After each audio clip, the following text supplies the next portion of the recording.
공과에서를 보면 첫 번째는 그 노아가 하나님 말씀을 경청해서 방주를 만든 내용이에요. 네. 다 준행했다. 근데 그 경청은 그 시대에는 방주를 하나님의 말씀을 받아서 준행한 게 방주를 만드는 거예요. 근데 이 시대에 우리가 하나님의 말씀을 경청해서 순종할 내용은 복음 전도예요. 네. 그러니까 그거를 중심으로 한 게 첫 번째 공과고 네. 두 번째 공과는 예수님의 경청 습관, 예수님이 기도하시는 게 경청 습관이었다는 거예요.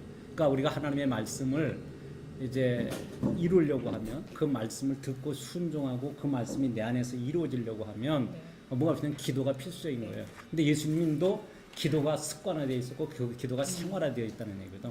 근데 그것이 예수님의 기도와 우리가 기도가 다른 건 예수님의 기도는 경청이었다는 거예요. 아버지 앞에 기도하고 아버지 말씀을 들어서 순종하는 모습으로 나타났다는 거예요. 근데 우리는 기도가 일방적이잖아요. 우리가 그냥 하나님 앞에 그냥 쏟아내놓고 하나님이 응답하시기 전에 난 가버렸어. 그런 상황이 되니까. 그래서 이거는 근데 그 내용이 구체적으로 나와요. 제자들이 예수님 말씀을 경청하고 순종했더니 그랬더니 그 3,000명, 5,000명이 회개하고 돌아오는 어떤 은혜 역사가 나타났다는 그런 내용으로 전달이 되고 있어요. 그다음에 세 번째 거는 경청하면 복을 받아요. 그런 내용이거든요. 근데 이거는 실제의 생활 속에서도 사람들이 경청한 사람들이 내가 지금 올해 이거 첫 설교를 할 때 어떤 설교를 하셨냐면 이건희 회장이 자기 아버지한테 처음에 출근을 했을 때 자기 아버지 이병철 회장이 쓰는 휴 그냥 첫 출근했는데 회사에 첫 출근했는데 경청이라는 휴어를 써줬다는 거거든. 그래서 그 경청이라는 휴어를 갖다가 집에 걸어놓고 그 자기 사무실에다가 또 걸어놓고 그걸 바라보면서 경영을 했다는 거거든.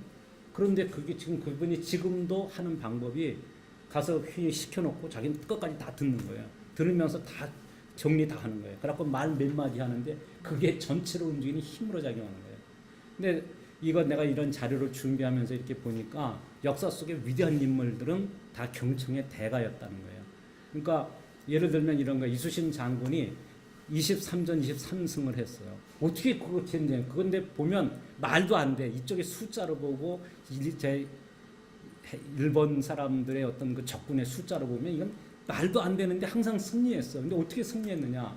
그걸 내가 이제 연구하고 보니까 이 사람이 경청의 대가였다는 거예요.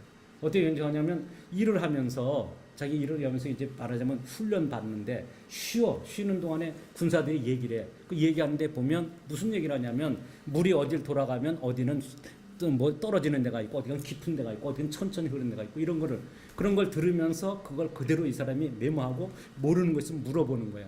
물어봐 가지고 그걸 구체적으로 자기 머릿속에 메모했다가 적군이 어디 쳐들어왔다. 그러면 그거를 그 지리적인 요건을 그대로 그때 들었던 거를 병행해 가지고 그걸 작전에다가 투입하는 거예요. 그러니까 늘 이길 수 있었다는 거거든. 뿐만 아니라 이제 여기 공과 교재에도 나오는데 빌 게이츠가 굉장히 산만했었는데 아버지를 통해서 경청을 배워요. 보다 더 많은 사람들의 이야기를 듣기 위해서 책을 많이 읽어요.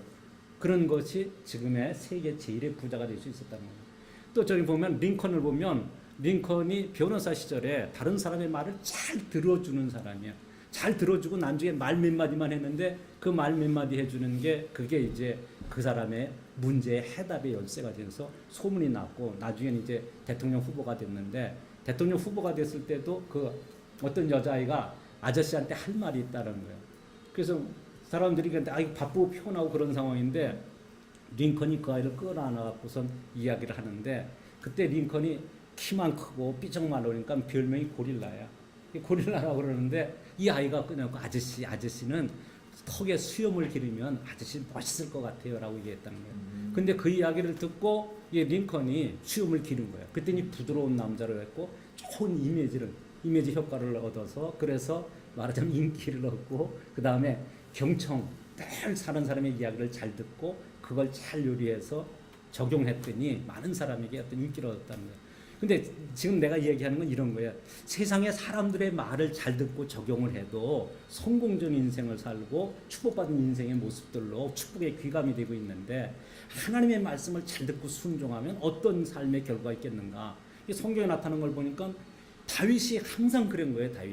다윗을 보면 다윗은 전쟁에 나가기 전에 자기가 먼저 전쟁하니까 하나님 어떻게 올라가 칠까요? 하고 하나님 앞에 반드시 물어. 그럼 하나님이 내가 너를 승리케 하겠다, 이게 해주겠다. 그러면 하나님 자신 지신 받고 나가서 하는 거예요. 그러니까 나가서 하니까 항상 승리할 수밖에 없는 거잖아요. 하나님이 주시는 응답 가지고 나가는데. 그러니까 우리도 신앙생활을 하나님의 말씀을 경청하고 순종한다면 이건 반드시 승리하는 결과고 하나님의 약속의 복을 받는 결과가 나타나겠다라고 해서 이제 이 주제를 갖다가 경청하는 어린이로, 어려서부터 하나님의 말씀을 듣고 순종하는 것을 생활화된다고 하면 그 아이야말로 진짜 역사를 빛낼 수 있는 위대한 하나님의 사람이 되지 않겠는가 하는 거예요. 이제 그런 뜻에서 주제를 이제 경청하는 어린이로 정한 거예요. 그러니까 지금 여기 세 가지의 세과의 내용도 전체는 경청이지만, 그런데 이제 그 경청하는데 드려야 할 메시지가 다른 거지. 그러니까 첫 번째 메시지에서는 뭘 이야기하고 싶은 거냐면 방주를 만드는 걸 얘기해요. 그러니까 방주를 만든 그 당시에 노아가 은혜를 입었다는 말이 나오고, 그 다음에 그냥 다 준행하였더라. 하나님 말씀하는 걸 다 준행했다라고 그랬거든. 그 다 준행하고 방주를 만들었어. 근데 방주를 만들었는데 방주를 만들면서 사람들에게 복음을 전했다는 게 유다서에 나오는 말이에요. 이제 그 복음을 전하는데, 그러면 그 시대에 하나님께서 멸망하기 전에 방주를 만들라고 하는 명령을 다 준행했다 이 말이에요. 그럼 우리가 이 시대에 하나님의 음성을 듣고 다 준행할 메시지가 뭐냐? 그게 이제 전도라고 보는 겁니다. 왜냐하면 주님이 승천하시기 전에 제자들에게 부탁하신 말씀은 복음 땅끝까지 전해서 영혼 구원하는 말씀이었으니까, 그러니까 오늘 이 시대에 우리가 경청하고 순종할 말씀은 복음 전해서 영혼 구원하는 일이다. 거기다가 이제 초점을 맞춘 거예요. 첫 번째 공간은. 그다음에 두 번째 공간은 이제 하나님의 말씀을 듣고 순종하고 실천하려고 하는데, 그게 하나님의 뜻이고 하나님의 의지이기 때문에 내가 해서는, 내 마음대로 해서는 결과를 얻어낼 수 없어요. 그래서 뭐 어떻게 해야 되냐면 하나님 앞에 이제 기도해서 하나님의 도우심, 하나님의 능력, 성령의 지도하심과 인도하심을 통해서 승리해야 되고 말씀을 이루어내야 되는 거거든요. 그 말씀을 이루어내기 위해서 기도해야 되는데, 그거를 샘플이 되시는 분이 예수님이었다 이거예요. 예수님은 처음에 시작할 때 보면은 40일 그러니까 공생을 시작하실 때 40일 금식 기도로부터 시작되어진다고. 그리고 예수님의 생일을 보면은 그 바쁘신 시간에도 예수님은 반드시 기도하셔요. 새벽에도 일어나서. 일단 마가복음 1장에 보면 예수님이 뭐 하시느냐면 그 회당에 가서 말씀을 가르치고 난데 귀신 들린 자는 귀신 고쳐줘, 병 들린 자는 병을 고쳐줘. 그리고 하고선 집에 가시니까 잠시 쉬러 가셨는데 베드로 집에 가니까 베드로 장모가 병들어 누워 있어. 열병을 앓고 누워 있어. 그 예수님 고치고 났더니 사람들이 바깥에 인산이네야 소문 듣고 몰려온 거야. 그 예수님이 그 사람들 또 다 고쳐줘. 그리고 예수님이 근데 피곤하게 좀 잠을 주무시는 거잖아. 잠을 주무셨는데 사람이 또 바깥에 그냥 웅성웅성해. 베드로가 나가 보니까 사람들이 또 그냥 바깥에 소문 듣고 인산이로 몰려온 거예요. 그런데 예수님 찾아올 때 예수님 안 계셔. 근데 예수님 어떻게 하시나? 산에 올라서 기도하고 계셨어요. 뿐만 아니라 그 오병이어를 통해서 사람들을 먹이시고 난 뒤에 제자들을 배를 건너라고 얘기해놓고 예수님은 또 산에 올라서 기도하시거든. 그러니까 예수님 보면 겟세마네 동산에도 보면 습관을 쫓아가서 기도하셨다고 그러거든. 그러니까 기도 습관이. 근데 중요한 건 우리가 하고 있는 기도 습관하고 다른 것은, 다윗도 먼저 하나님 앞에 기도하고 응답을 기다려요. 응답을 기다려서 하나님 말씀 주시면 그 말씀대로 행동해서 승리하게 되어지는 겁니다. 근데 그걸 보니까, 성경을 보니까 다 그런 거예요. 여호사밧 임금도 또 히스기야 임금도 그런 거예요.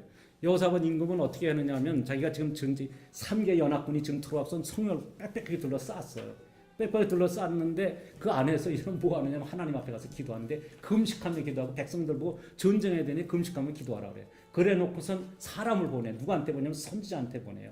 하나님이 뭐라고 말씀하시는가. 하나님이라는 선지자가 와갖고 말씀을 가져와서 걱정하지 마십시오. 찬송을 부르고 나오면 하나님이 승리를 주신다고 합니다. 그러니까 그 말씀을 듣고 그 말씀을 경청했다며 그 말씀을 듣고 찬양대로 준비하고 성문 열고 나가는 거야. 근데 하나님이 자기 3개 연합군이 자기들끼리 자충질이 일어나가지고서 자기들이 망하고 승리를 거두는 거거든. 그러니까 하나님의 말씀에 순종하니까 그렇게 됐대요. 근데 예수님도 어떤 사건 앞에 반드시 기도가 있었고 어떤 사건 뒤에도 반드시 기도하시는 모습을 보여줬다. 그게 이제 겟세마네 동산의 기도가 절정이었는데, 그게 경청 습관이었다는 게 예수님의 기도 습관. 왜냐하면 아버지여 내 뜻대로 되지 말고 아버지의 뜻대로 되길 원합니다. 근데 아버지의 뜻은 십자가에 죽으시는 거예요. 그러니까 예수님도 경청 습관을 통해서 늘 아버지가 말씀하시는 대로 행동했다는 거예요. 그게 성경의 복음서에서는 뭐라고 하냐면 이는 이사야로 하신 말씀을 이루려 함이라. 이는 성경의 구약에 나타난 말씀을 응하게 하려 하심이라 라고 함으로써 예수님이 늘 하나 아버지의 말씀을 경청하고 행동으로 옮기셨다는 그런 증거들이 나와요. 그거를 결정적인 건 그게 이제 어디에 나오냐면 사도행전 1장에 나오는 거예요. 사도행전 1장에 보면 예수님이 승천하시기 직전에 제자들에게 너희가 몇 날이 못 되어서 성령을 받으리라. 성령을 받 너희에게 성령이 임하시면 너희가 권능을 받고 예루살렘과 사마리아와 땅까지 이르러서 복음의 증인이 되리라 이렇게 말씀하신다고. 근데 그때 오늘 말씀은 너희가 예루살렘을 떠나지 말고 약속하신 성령을 기다리라 그랬어요. 그다음에 이제 1장 14절에 가보면 저희들이 예루살렘을 떠나지 않고 예루살렘에 모여서 뭐 하냐면 전혀 기도에 힘쓰니라 그런다고. 전혀 기도에 힘쓰는데 이제 사도행전 2장 1절에 보면 성령이 약속하신 성령이 충만하게 임하게 된다고. 저기 성령 충만함을 받고 성령의 말하계심을 따라 나가서 복음을 선포했더니 그날 예수를 믿는 자가 3천에 이르렀다고 말을 하고, 그 다음에 3장에 가면은 안진뱅이를 예수 이름으로 명해서 고치는 역사가 일어나고, 근데 그렇게 되어질 거라는 것을 마가복음 16장 15절부터 20절에 보면 말씀을 하고 있어요. 예수님이 너희가 복음을 외칠 때 영혼들이 살아날 것이다. 그 다음에 너희들이 가서 귀신 들리는 자에 귀신을 명하고 귀신 쫓아가고 병자의 손 얹으면 나을 것이다. 너희들이 방언을 하게 될 것이다. 하는 것까지도 다 말씀하시는 내용이 사도행전 1장 2장에서 구체적으로 이루어지는 게 나타난다.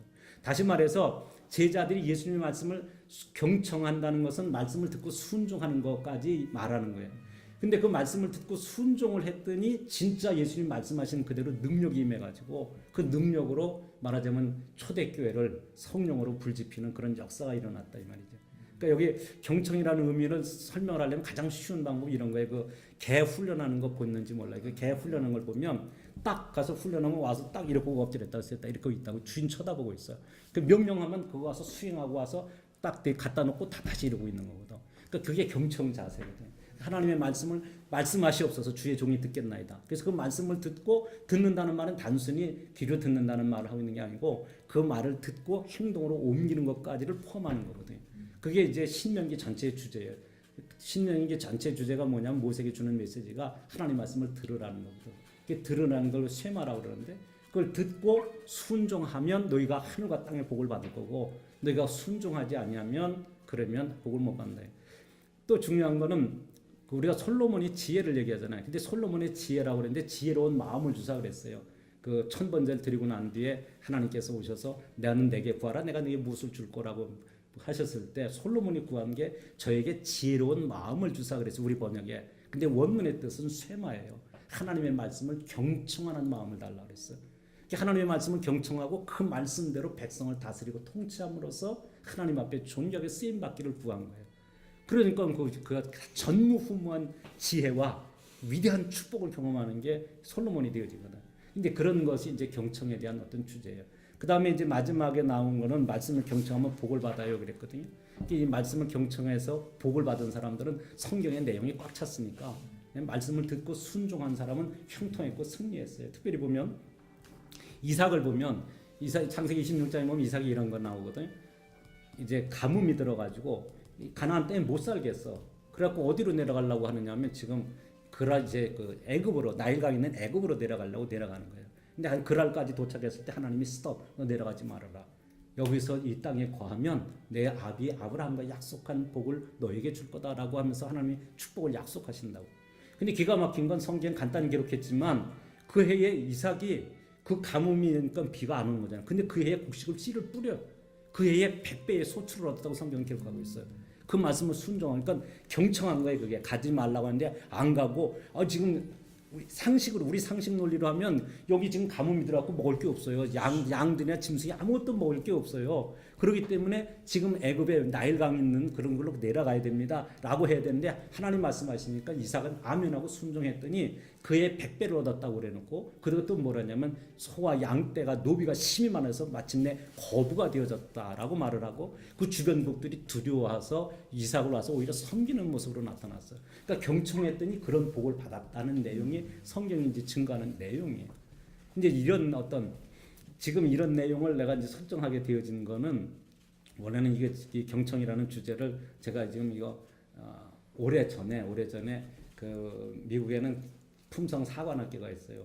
그 품성 사관학교의 그 프로그램을 가지고 한국에 와서 하신 분이 있는데 안주영 박사라고 그분이 하는 그 프로그램을 할 때 내가 그걸 지금부터 10년이 넘었어요. 그 교육 프로그램에 참가해서 내가 그 교육을 받았어요. 교육을 받고 그 다음에 이제 그 미국에 사는 쉐마라고 하는 프로그램 속에서 유대인들이 하는 그 영재 교육 프로그램에 가서 현장을 내가 가서 봤어요. 그걸 보고 야, 이런 교육 프로그램 우리가 도입하면 좋겠다라고 생각을 하고 그런 프로그램을 개발하려고 했었어요. 그런데 이제 지금 개발을 내가 이제 교회가 이제 여러분에게 설명하는 길이지만 어쨌든 지금 교회를 3번 옮기는 과정 속에 야, 이건 뭐 복잡한 내용이 많았어요. 내가 그 말하자면 뭘 할 수 일할 수 있는 여건이 못 됐어요. 그러니까 교회 처음에 진 거는 처음에 교회 가진 성도가 굉장히 많았는데 건물이 갑자기 예? 주인이 난 우리한테는 얘기도 안 하고 그냥 경매로 넘겨버려 버렸어요. 그 바람에 우리는 그냥 그게 거지가 돼가지고 그리고 해갖고 또 건물을 하나 얻었는데 거기에 또 문제가 생기고 또 땅을 하나 얻었는 땅을 가서 어떻게 했는데 그 땅은 또 정부가 압류를 해서 공매를 해버리는 거예요. 그거를 이게 수습해갖고 그거 해갖고 지금 여기다가 이거 지은 거예요. 그런데 이제 내가 가지고 있었던 마인드대로 이제 뭔가를 좀 하고 싶었던 거예요. 이런 것들을 이런 거 하고 싶어서 그래서 지금 이거를 이 경청이라고 하는 거는 지금 현재 8주에 거쳐서 내가 우리 교회에서 설교를 하고 공과를 매주 써서 교사들에게 주었고 교사들이 그 공과를 가지고 실제 이제 피드백을 하면서 적용 학습을 한 내용이에요. 그 가운데에서 지금 여기 지금 여러분에게 한 거는 그 가운데서 내용을 따로 추린 거예요. 일부는 내가 여기 우리 저 간사들한테 나눠줬는데 그 나눠준 거에는 아니고 그 중에 있는만 3가지만 추려가지고 지금 이걸 공과를 만든 거예요. 그러면 이제 그 지금 아까 저희 먼저 오시기 전에 저희들한테 설명했던 네. 이번에 그 공과의 특성이 좀 다른 것 같더라고요. 네. 그 공과에 대한 특성도 사실 네. 여기 다들 못 들었으니까 한번 설명을 해주시면 도움이 될 것 같아요. 아, 공과 지금 설명한 내용이 공과의 전체적인 내용이고 그 다음에 이제 이거를 이제 교회에서 가르칠 때 어떻게 할 거냐 하는 문제에 대해서 적용 학습을 중심으로 하는 거예요. 그러니까 여기 좀 공과의 내용이 있는데 공과 내용이 한번 보세요. 여기 시작하는 말서부터 여기 지금 끝 맺는 말까지가 공과 구성으로 되어 있어요. 공과 구성으로 되어 있는데 아니 그거는 설교예요. 이거 보세요. 근데 이거를 마치고 나면 뒤에 우리 함께 그 맨 뒤에 보면 이 부분은 먼저 좀 설명을 드려야 될 게 있는 게 저희 이제 우리 교회에서 사실은 그 성경 공부를 할 때 먼저 주일 설교를 가지고 전도사님이나 교육자가 먼저 하잖아요. 그러면 그거를 가지고 이어서 또 설교하기는 어려우니까 사실은 공과 책이 있잖아요. 그럼 공과 책에 또 설교가 있어요. 그렇죠. 그러니까는 아이들 입장에서는 계속 듣게 되는 입장이 되는데 목사님의 말씀은 미리 준비를 해서 설교자가 설교를 하고 나면 그 설교한 부분에 대한 적용을 갖다가 조금 더 심도 깊게 적용을 그러니까 아이들에게 하자는 얘기거든요. 그러다면 기존에 우리가 쓰고 있는 시스템하고는 사실 고민이 많아요. 그런데 조금 다른 개념이 되는 거죠. 그래서 그거를 아마 지금 설명을 들어보면 왜 이제 이렇게 한번 했는지에 대한 말씀이 되실 것 같아요. 죄송합니다. 저희 교회 같은 경우는 지금 어떻게 하세요? 공과를 쓰거든요. 합동측과를 그렇죠. 쓰고 있는데 그 목사 설교가 똑같아요. 목사님이 그거에 대해 설교를 하시고 그러니까 우리 유선회부 예배를 따로 드리잖아요. 그렇죠. 아니, 교육자 전도사님인데 지금 이제 목사님으로 다시 대체됐어요. 목사님이 그 공과를 한 주 한 주 있을 거 아니에요. 말씀을 하시고 우리가 이제 공부를 해서 한 주 동안 공부를 하시고 목사님이 그걸 해서 설교를 하세요. 그런데 적용만 안 돼 있는 거지. 적용은 우리가 만드는 거거든요.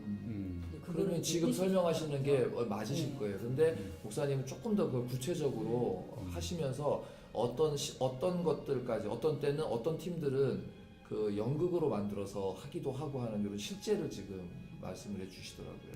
예. 그러니까 이게 지금 이 공과를 이제 써서 미리 한 주 전에 주는 거거든요. 그러니까 다음 이제 이번 주에 할 건 지난 주에 공과를 주어요. 그런데 이제 PPT까지 만들어서 주거든. 그러면 이제 그거를 이제 부장 이하의 교사들이 모여가지고 그거 가지고 이제 나누고 한 주간 준비해갖고 하는 거예요.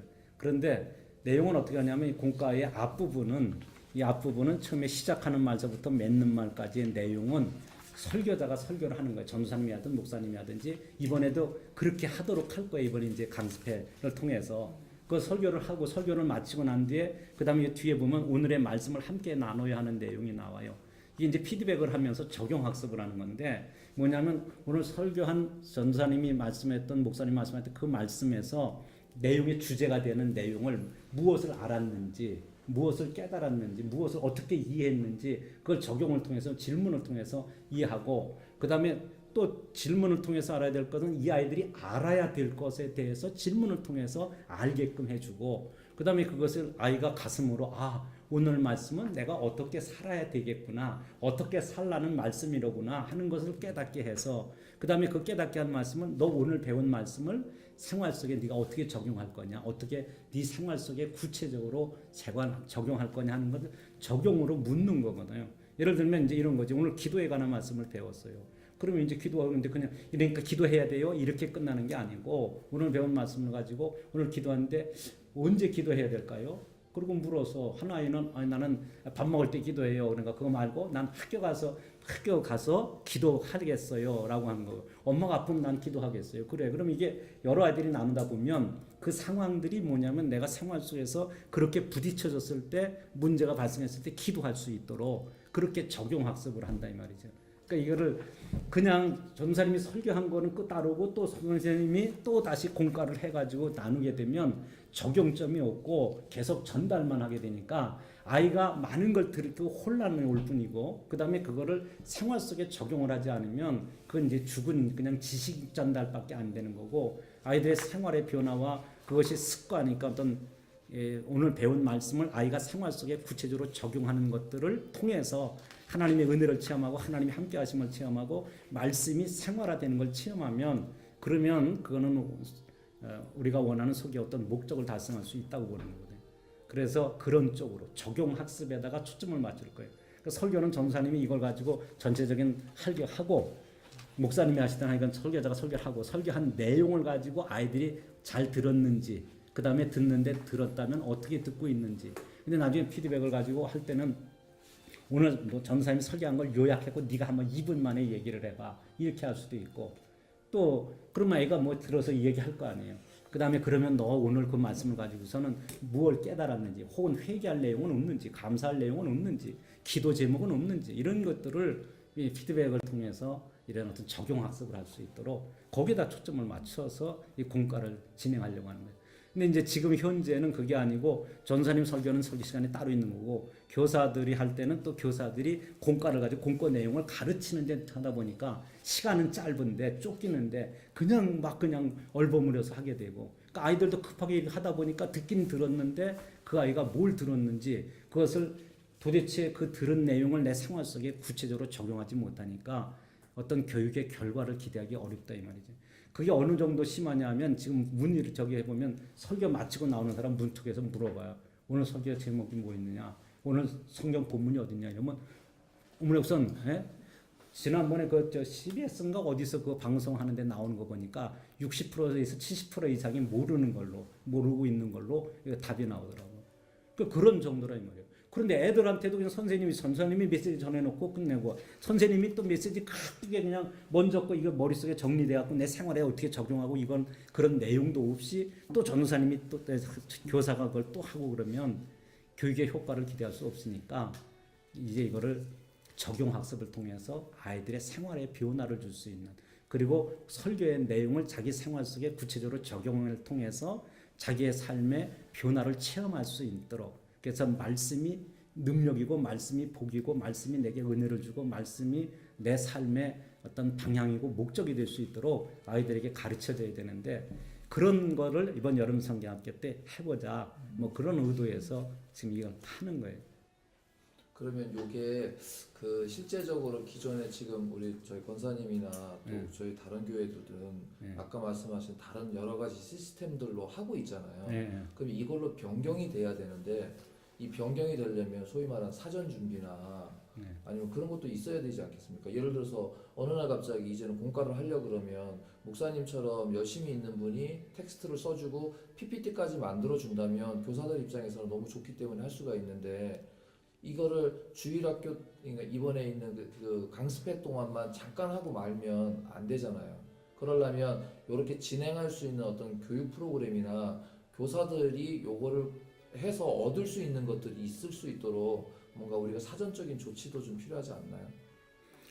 그러니까 이거는 지금의 하나의 모델 케이스로서 이거를 이제 지금 하는 어떤 시험의 무대처럼 하는 건데 사실은 시험의 무대라고 하기에는 지금 우리가 너무 이런 어떤 교육을 그냥 답습해 왔고 어떤 방법을 조금 더 좀 생각해 볼 필요가 있었다는데 내가 이런 부분을 생각한 거는 그 유대인들이 하는 탈무드 교육을 보면서 유대인 탈무드는 전부 질문과 답으로 공부를 해 그 사람들은. 근데 그 공부를 하는 걸 내가 보면은 선생님이 질문을 하는데 질문 거기엔 답변은 학생들의 어떤 열정 그게 너무 이게 잘 돼 있어가지고 그 다음에 질문 주고 둘이 토론하라고도 둘이 30분 동안 갑론을박을 너무 잘하더라고요. 그리고 나서 다시 모여갖고 또 하는 거예요.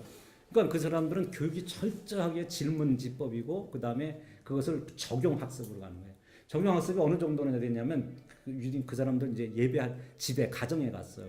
거기에 이제 서기관이 이거 저 성경 카피하는 사람이 있어요. 카피하는 교수 집에 내가 갔어요. 거기 가서 이제 하는데 예배 아침 먹어야 되잖아요. 새벽기도 3시간 있어요. 근데 새벽기도를 한 번씩은 다 갔다 와. 그러니까 집에서 내가 아침 먹기 전에 갔다 오든지 아니면 밥을 먹고 가다가 들려가든지 그건 뭐 3번씩은 지가 알아서 하죠. 만약에 그것도 안 되면 학교를 갔다 오다가 직장 갔다 오다가라도 회당에 한 번씩 들려오도록 그렇게 그 사람들은 그게 교육이 돼 있어. 그러니까 늘 교회 중심, 그 사람들은 회당 중심이지. 회당 중심으로 그게 활동을 한단 말이에요. 근데 밥을 먹을 때가 되니까 밥을 먹으려고 하는데 밥을 먹으면 밥을 먹어야 될 거 아니야. 근데 부인 준비 식사 딱 끝나고 나면 아버지가 딱 와서 앉아요. 아버지가 제사장 역할을 해서 오면 성경책 딱 펴놓고 그러고서 아버지가 성경 한 구절을 읽어요. 읽고 나서 너는 이걸 어떻게 들었니? 하고 물어봐. 그럼 그 아이는 자기 들은 대로 얘기해. 그럼 너 이 말씀 오늘 너 생활 속에 어떻게 적용할 거니? 어떻게 실천할 거니? 하고 물어봐. 친구들한테 다 돌아가면서 그거 다 물어봐. 그리고 나서 축복기도 하고 그리고 밥을 먹는 거예요. 그러니까 이게 새벽기도 가서 배우고 왔는데 집에 와가지고선 지금 아버지가 밥 먹기 전에 그걸 또 해. 근데 학교 가서 오전에는 공부 수업 일반 수업 안 해. 오전에는 탈무드 교육해. 오전에는 역시 또 성경 읽어놓고 그거 가지고 또 하는 거야. 우리가 보면 엄청 지겨울 것 같잖아. 근데 그 사람들은 그걸 너무 즐겨요. 너무 자연스럽게 하더라 이 말이야. 근데 이제 그런 것들을 내가 볼 때 이제 우리한테 그런 게 좀 필요하겠다 싶은 거예요. 그 다음에 그 안식일 날 예배하는 걸 보니까 안식일 날 예배하는 건 너무 내가 볼 때 굉장한 도전이 된 것 가운데 하나예요. 안식일 날 되니까 예배 이제 식사 시간이 됐는데 가족이 딱 줄로 쫙 서더라고. 가족이 다 서. 애서부터 그래가지고 뒤로 줄을 다 서. 엄마 맨 뒤에 서고. 그럼 나중에 누가 나타나면 정식으로 복장 옷을 입고 정장을 입고 아버지가 나타나고선 머리에다가 축복기도를 해 하나씩. 그럼 축복기도 받은 사람이 테이블에 와서 다 앉아. 그러고 나서 이제 이걸 하거든. 근데 그걸 하는데 재밌는 건 자기 부인을 세워놓고 거기서 이제 그 잠언에 나오는 거 보세요. 세상에 여자가 많지만은 그 많은 여자 가운데 그대는 뛰어나도다. 잠언 이 31장인가 보면 나와요.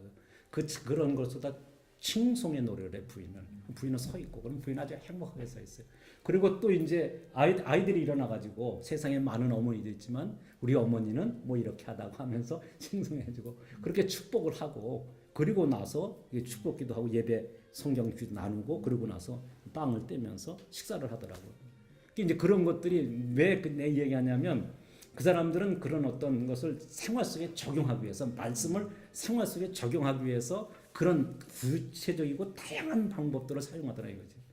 그러니까 지금 보면 왜 성경의 신명기 6장에 보면 머리에다가 이거 뭐 상자를 갖다 하고 집에다가 매주자라고 하는 그 상자를 갖다 해놓고 뭐 이런 거 하는데 실제로 그렇게 해. 실제로 기도할 때도 기도복을 입으면 여기 이제 그 찌찌라고 하는 옷인데 여기 보면 술이 있어요. 그 술이 딱 손 닿는 위치에 있어. 그게 율법 613개 조항에 상징하는 그런 것들이 여기 서 있어. 그럼 만지면서 하게 돼 있고 머리에 붙어 있으니까 그거 하게 돼 있고 기도할 때도 손가락에다 갖다 이게 감아가지고 그 쇠마에 머리 글자를 손가락에다 감아가지고 그걸 붙들고 이러고 기도하더라고. 손에다 이거 달고.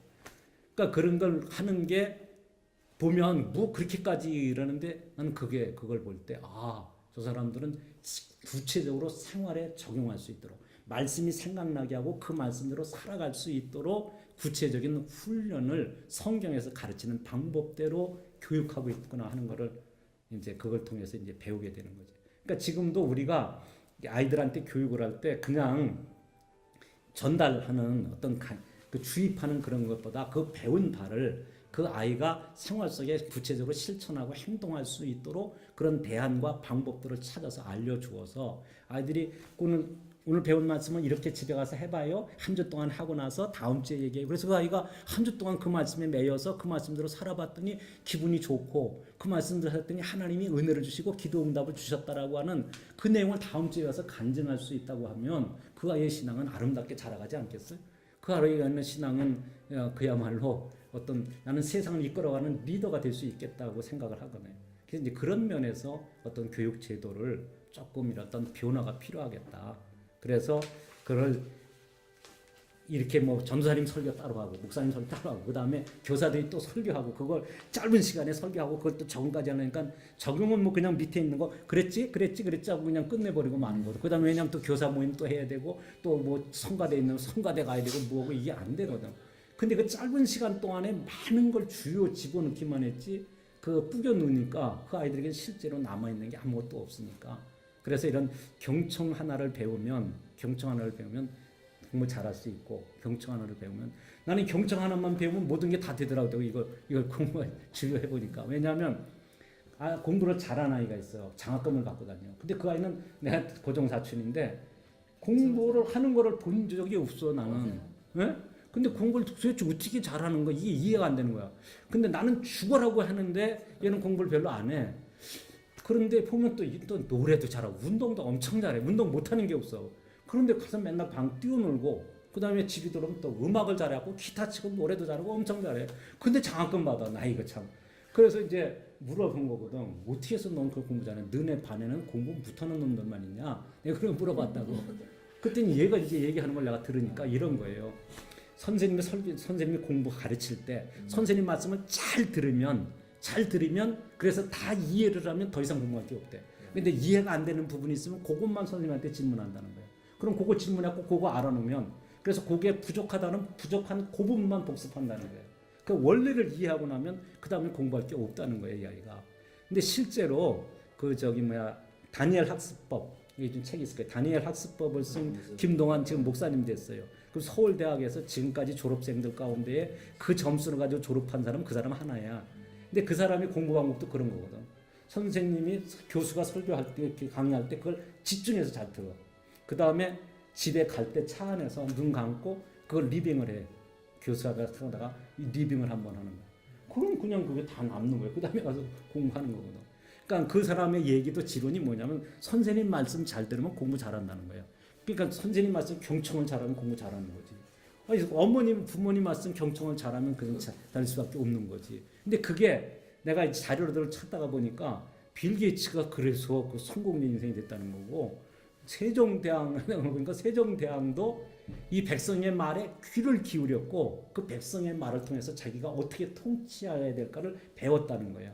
그러니까 세종대왕 그 사람은 다른 사람 그냥 무슨 왕은 대왕이라고 하잖아. 정조하고 정조지. 그래서 그 동상 만들 때도 그 길을 일부러 크게 한다는 얘기가 있어요. 그래서 그런 걸 보면서 내가 볼 때 야 세상에 사람들이 다른 사람의 말을 듣고도 지혜로워서 그렇게 성공적인 인생을 살 수 있다고 한다면 우리가 하나님의 생명의 하나님의 말씀을 듣고 그걸 생활 속에 적용하고 그것이 생활화된다고 한다면 그거야말로 역사를 바꾸고 역사를 세울 수 있는 위대한 하나님의 사람들이 나오지 않겠는가 하는 거지.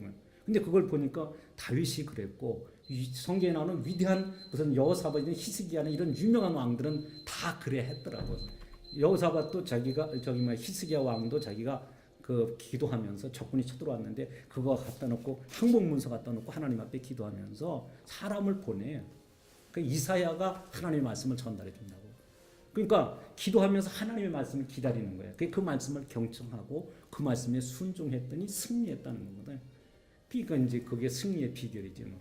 그러니까 이제 그런 내용들을 복합적으로 이번 어떤 이제 여름성경학교를 통해서 이런 내용들을 이렇게 함께 그러니까 그걸 선생님이 또 하나 공과를 또 하고 이게 아니고 설교되어진 내용을 가지고 아이들하고 그걸 이렇게 주거니 받거니 함께 나누어 가지고 아이들이 경청하면 사람의 말도 경청하면 지혜로워지고 성공할 수 있구나. 그렇다면 내가 하나님의 말씀을 듣고 경청한다면 나는 세계를 이끌어가는 위대한 리더로도 쓰임받을 수 있지 않겠느냐라고 어떻게 확실하게 제시할 수 있지 않겠는가. 비전 제시가 분명해지는 거지. 비전 제시가 분명해지는 거예요. 지금 그 경청에 관한 건 내가 자료를 준비한 거에 한 반도 못 썼어. 그냥 남아 있는 거예요. 근데 그게 그 자료를 이렇게 볼 때마다 내가 이렇게 보면 야 이거 경청 하나만 잘 가르쳐도 이거는 큰 성공일 수 있겠다라고 생각을 한 거예요. 그래서 이제 이게 뭐 모임을 할 때 난 사실은 김현환 목사님 와서 이거 얘기할 때 좀 도와달라고 그래서 난 도와달라고 그래서 그냥 참여한 거였거든.